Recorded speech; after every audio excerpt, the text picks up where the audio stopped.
Nico Kongwelegi ko fiba bonbon Grâce misi la sexy Bato baloba ki mingi pona grâce Studio NC Bato bafinga ki mingi pona grâce la sexy Sans kitoko Mama ya kotale la sexy Dimitri Balodore ya kotale la sexy Ale Django ya kotale la sexy Eriches Kame ya komone la sexy Yena maseza magic clear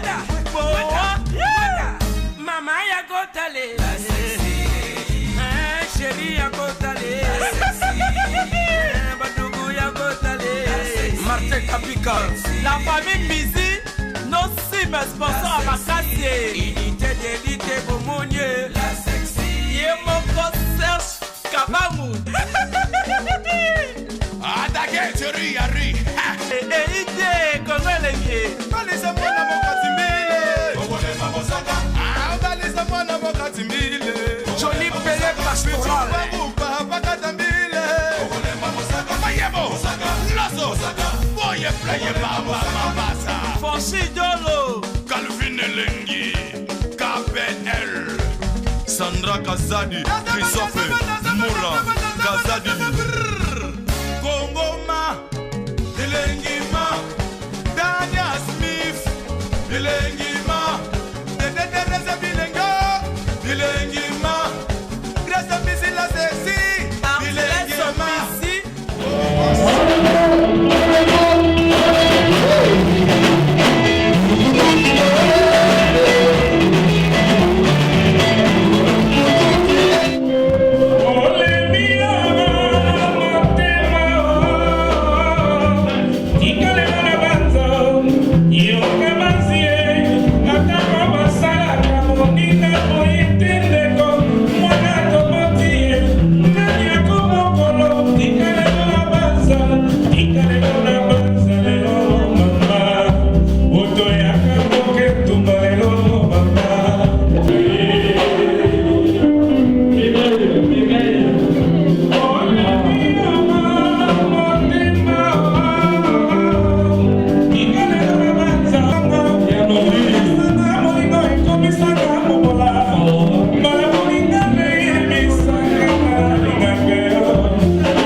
France, il y a 5G. Après, et vous allez 5 mingi parce que tout le monde a jidoka, tu vas battre ma cassi, mais tu avez battu, tu n'as pas battu. Il y a moi, tu kabolaka, juillet, août, tu vas te baler, tu vas comme la ville, tu vas te baler pour partager amitié entre les Congolais. Merci beaucoup.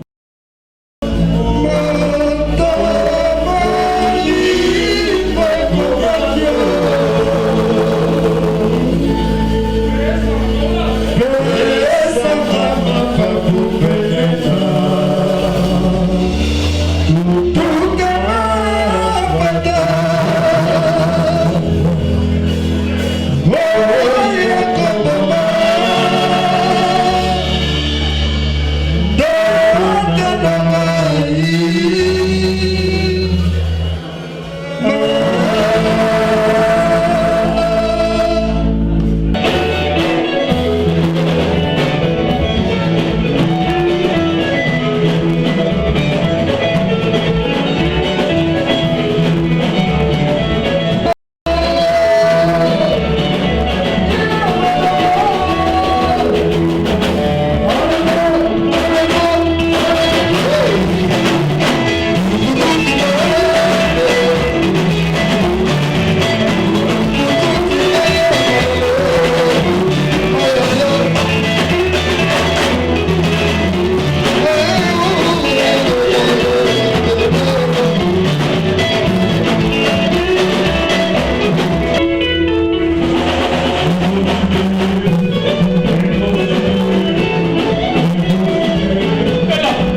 La famille Mizi, nos 6 sponsors à Makassi.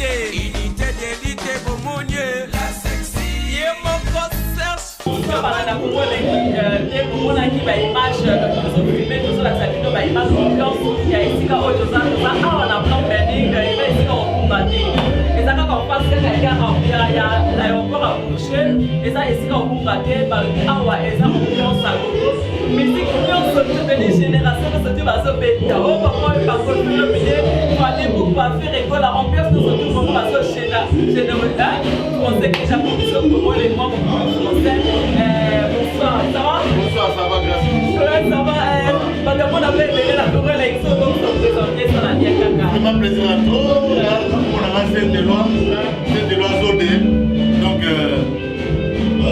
par rapport à tout, histoire, Masolo et Banda quoi. Banda c'est maître John na Keleti, Masolo comment na Bondi, et l'homme na Bondi et la Noisy les grands, Noisy les secs, après n'est ça la Kaka. Bon, tous les vendredis, samedi, dimanche, tu vas être na Brassi. Alors, si on est autour de la donc il bandit pour le marabout pour moi. Après Brassi, tu allez à partir de minuit, tu allez à si tu mais pas nous comprendre que mouvement, nous conflit, pas comprendre en fait, génération mieux occuper la voie, mieux d'attendre personnellement occuper la voie, moi, polémique, tout ça, la polémique est datée. Mais ils ont topé ça coup, il y a interprétation. Donc, nous autres, il y a poli, après, nous autres, on révolutionnaire, il y a interprétation. Maman, ça m'a dit,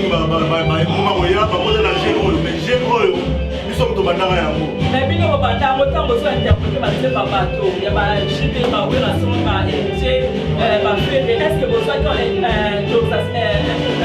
autorisation à Bango pour interpréter par ces bateaux? Vous souhaitez encore un peu pour pouvoir. Quand vous voulez pas partir par bateau, vous faites le billet, il y a pas est-ce que vous souhaitez autorisation à Bango? Bon, nous bon, moi, je suis parti sur le champion. Nous avons parlé en fait. Nous avons habité à JB, Kanyama, Azavana, habité à Wera, nous avons Alba, Akara Mikili, Alba, Guadan, habité à JB, nous avons besoin de est-ce que vous avez autorisation à Bango? Vous avez pas battu pour la Bango? Bango n'est pas dans le baïmi. Ils ont ça la Bango pour tout Mito. Dans la Bango, Bango n'est pas dans le gaz Mito qui est le Moussirate. Moi, je vais combattre avec ma mais tant que tu es JB, JB dans la guise, ça dit ah, Kitoko. Dans le total, ils ont mis dans la JB. Ils ont passé par mon JB. Pas dans Bango, ils ont Kitoko. Ils ont élégué, ils ont bien. Donc, tu vas en parler des autres. Ils ont fait un nègre avec comment vous mettez. On dit on a besoin de maman, bêta, Wera, Manel, tout ça. Donc, on a parlé quoi. Adresse à Awa, pas toujours bêta, Awa, Negomoni Awa, ils allaient avenue du 8 mai 1945, numéro 210. Code postal 93, 150 de blanc menil. Comme on a ça, comme on a un château d'Égypte. Le goût est au château d'Égypte. On a un blanc menil, en face à revoir les bourgers.